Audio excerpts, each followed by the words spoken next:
Hey, casual tutorial time. Let's talk about regens. Basically, a regen is any time where you bind the yo-yo, and instead of letting it come back to your hand, you swing it back out. And that's simple enough.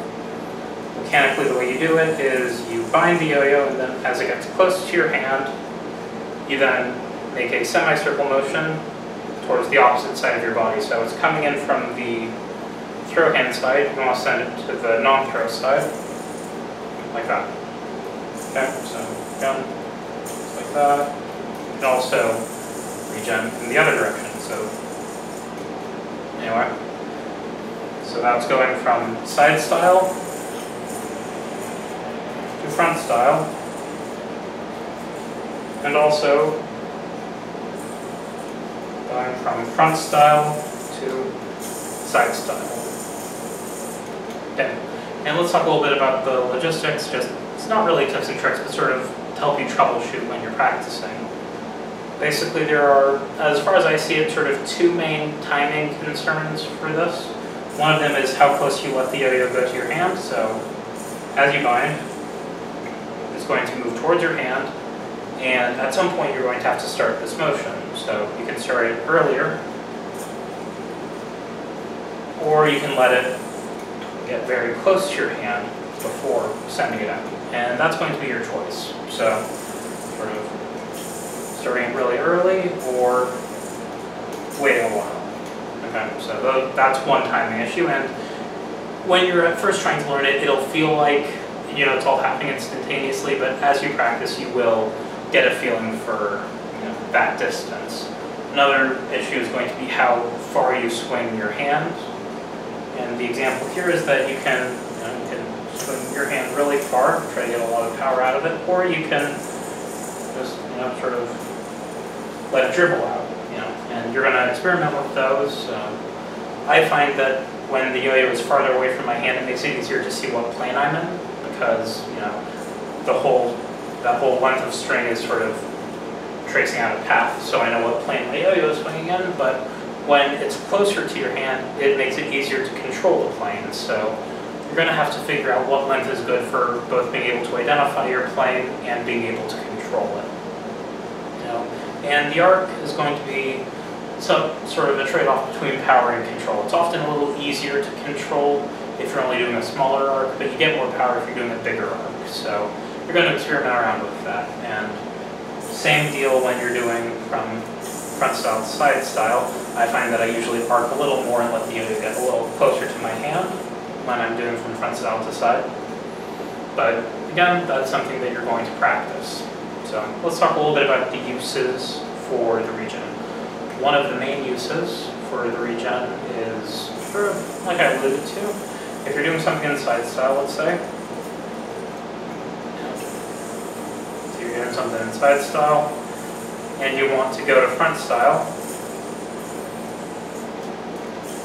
you can regen into it and then do whatever you want it to do front style.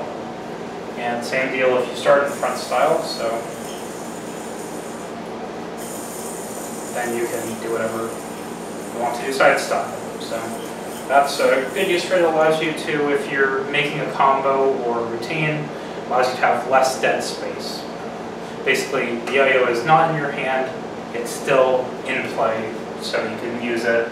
You know, you have more fun, you get more points, everyone wins, happy day. So that's one reason to do it. Another reason is where the name comes from. It allows you to regenerate the spins. So let's say that you're yo-yoing and you're running out of spin. If you have a good yo-yo like the YYJ Classic, you don't run out of spin that quickly, but let's say, for example, that you ran out of spin.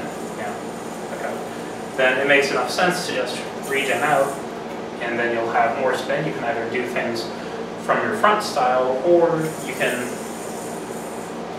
simply regen twice, and now you're back in side style with a heap a lot more spin to do whatever you were intending to do with it. And sort of in the same vein of that, you often see, particularly pro players, regen out of a snap start. So for example, if I snap there, it might make sense to regen out of it.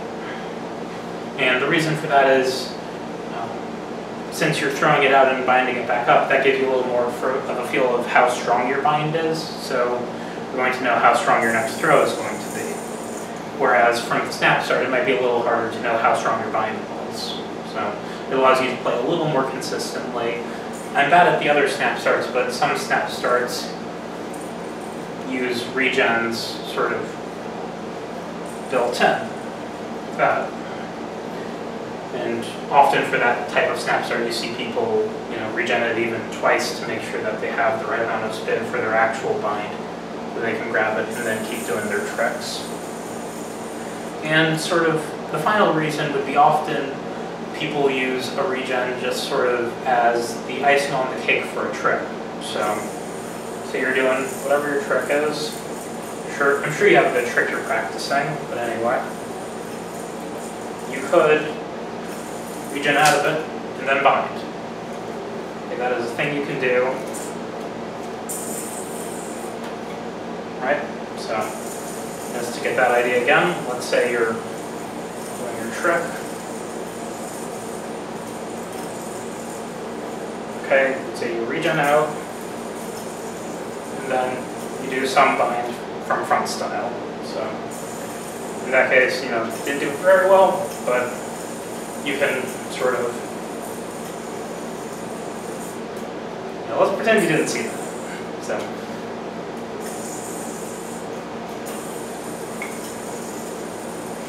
there. Oh, I think I landed it the first time, so you at least know what that looks like. So anyway, so just long story on that. A regen is a trick that allows you to change the direction of the spin of the yo-yo. It also allows you to get more spin, so you can do more tricks. It allows you to have a routine or a combo with less dead time, and they're fun. And if you practice them, they can look good. So that's a regen. Anyway, if you liked it, that's good. If you want specific tutorials, let me know. I take requests sometimes.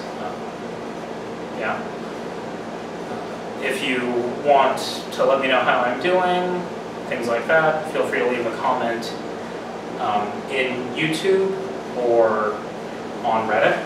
Those are the places where these videos can be found. And if you have been watching, thanks.